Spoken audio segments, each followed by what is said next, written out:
तो ये alternating current में मैंने लिखा है कि इन 1 second it change 100 time direction, यानी ये 1 सेकेंड में 100 टाइम डायरेक्शन को चेंज कर देता है। और इसका जो सोर्स होता है वो एसी करंट, एसी जनरेटर होता है, यानी एसी करंट हमें किससे मिलता है? ऑफ कोर्स एसी जनरेटर से मिलेगा। जबकि डायरेक्ट करंट का जो सोर्स होता है वो सेल और बैटरी होते हैं। सेल और बैटरी से हमें, देखो दिखाया था ना पीछे डायग्राम में, कि जो डायरेक्ट करंट है तो उसको हमने सेल से ज्वाइन किया था तो डायरेक्ट करंट मिलता है। सिर्फ इतना ही नहीं, कुछ एडवांटेज और डिसएडवांटेज भी होते हैं इनके। जैसे डायरेक्ट करंट के एडवांटेज की बात करूं तो जैसे इसमें जो शॉक होता है ना डायरेक्ट करंट में, वो रिपल्सिव नेचर का होता है। रिपल्सिव नेचर मतलब रिपेल करता है। जैसे सपोज मान लो किसी वायर में डायरेक्ट करंट आ रहा है और हमारी बॉडी उसके कांटेक्ट में आ गई या हमने उसे टच कर लिया, तो वो ना हमें धक्का दे देगा, दूर फेंक देगा। डायरेक्ट करंट कभी भी आपको अपनी तरफ नहीं खींचता, डायरेक्ट करंट आपको धक्का दे देता है। जबकि जो ऑल्टरनेटिंग करंट का जो शॉक का नेचर होता है दैट इज़ अट्रैक्टिव, वो अट्रैक्ट कर ले, चिपका लेता है। मान लो अगर कोई वायर है और आपने उसको टच किया और उसमें ऑल्टरनेटिंग करंट आ रहा, तो वो आपको चिपका लेगा। अगर आपको कोई दूसरा पर्सन टच करेगा तो वो उसको भी चिपका लेगा, क्योंकि उसका नेचर अट्रैक्टिव होता है। तो ये इसका एडवांटेज हुआ, बट इसका डिसएडवांटेज हुआ, यानी डायरेक्ट करंट डेंजरस नहीं होता जबकि ऑल्टरनेटिंग करंट ज़्यादा डेंजरस होता है। बट फिर भी होम में, रेलवेज़ में, सब जगह ऑल्टरनेटिंग करंट होते हैं, यूज़ किए जाते हैं। तो ऐसा क्या बात है? तो ये उसका एडवांटेज था, इसका डिसएडवांटेज। आपको इसमें भी एडवांटेज होंगे तभी तो ये यूज़ किया जाता है। तो क्या एडवांटेज है? Alternating current use in long distance transmission without much loss of energy, यानी अगर हमें एक जगह से दूसरी जगह पर इलेक्ट्रिसिटी का ट्रांसफ़र करना हो तो ऑल्टरनेटिंग करंट यूज़ हो जाता है इसलिए, और ज़्यादा एनर्जी का लॉस नहीं होता है, यानी इलेक्ट्रिकल एनर्जी ज़्यादा वेस्ट नहीं होती है। मैक्सिमम पूरी एनर्जी एक जगह से दूसरी जगह तक ट्रांसफ़र हो जाती है।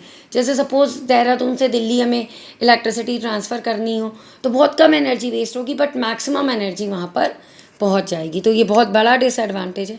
एक दूसरा ये बहुत बड़ा एडवांटेज है। एक और दूसरा बड़ा एडवांटेज ये है कि ट्रांसफार्मर में जो यूज़ होता है वो ऑल्टरनेटिंग करंट होता है। ट्रांसफार्मर बोले तो एक डिवाइस होती है ट्रांसफार्मर। तो ये ट्रांसफार्मर ना दो तरह के होते हैं, स्टेप अप और step down transformer. Step up transformer क्या करता है? वोल्टेज को एकदम से बढ़ा देता है, और स्टेप डाउन क्या करता है? वोल्टेज को एकदम से कम कर देता है। तो वोल्टेज को कम या ज़्यादा हम एसी करंट की हेल्प से ही कर सकते हैं, और क्योंकि डीसी करंट की हेल्प से ये नहीं कर सकते वोल्टेज जल्दी से।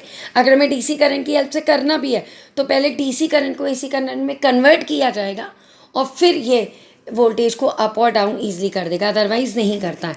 तो क्या होता है, जैसे हमारे मोबाइल की जो बैटरी होती है उसमें ना ट्रांसफार्मर होता है। तो हमारे घरों में तो कितना वोल्टेज आता है? 220 अप्रॉक्स वोल्टेज आता है, 220, 230, 200 के आसपास आता है। बट मोबाइल में की जो बैटरी होती है वो बहुत कम वोल्टेज की होती है, उसको चार्ज होने के लिए सिर्फ 3.5 या 3.7 वोल्टेज चाहिए होता है। तो उसमें जो ट्रांसफार्मर चार्जर में लगा होता है वो स्टेप डाउन होता है।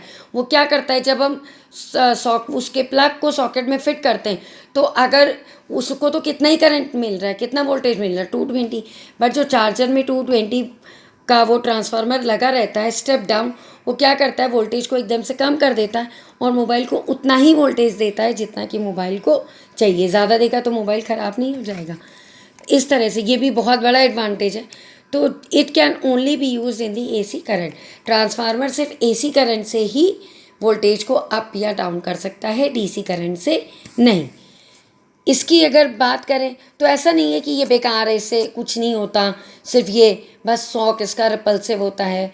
एक एडवांटेज इसमें भी होता है, जैसे जो हम लोग प्रोसेस करते हैं ना, इलेक्ट्रोलिसिस, इलेक्ट्रोप्लेटिंग, इसमें क्या करते हैं कि कोई केमिकल डाला जाता है, उसके केमिकल को के एलिमेंट्स को अलग अलग किया जाता है। तो वो एक एनोड होता है और एक कैथोड होता है।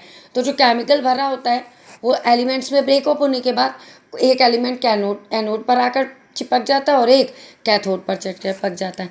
तो उसमें क्या होता है कि डीसी करंट की हेल्प से ये प्रोसेस होते हैं, क्योंकि अगर ऐसा ना हो, एसी करंट से हो, तो एक बार करंट इस डायरेक्शन में फ्लो होगा, एक बार इस डायरेक्शन में, चेंज होता रहेगा।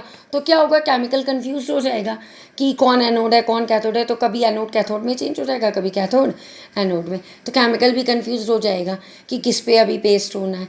इसलिए ये वाले प्रोसेस जो है वो डीसी करंट की हेल्प से ही किए जाते हैं, ताकि एक ही फिक्स एनोड रहे और एक ही फिक्स कैथोड रहे। तो जैसे इलेक्ट्रोलिसिस या इलेक्ट्रोप्लेटिंग जो प्रोसेस है, process like electrolysis and electroplating are can be run with the help of the DC current. तो ये डीसी करंट और एसी करंट के मेजर डिफरेंसेस थे। ये एक्सप्लेनेशन समझने के लिए और मैं नोट्स प्रोवाइड कर देती हूँ, जिससे आप इनको डीसी करंट और एसी करंट के डिफरेंसेस को लिख लीजिए। बहुत इंपॉर्टेंट क्वेश्चन है, पेपर में आते भी हैं कि डीसी करंट एसी करंट से क्यों एडवांटेजियस है, क्यों डेंजरस है, इनके बीच क्या डिफरेंसेस हैं।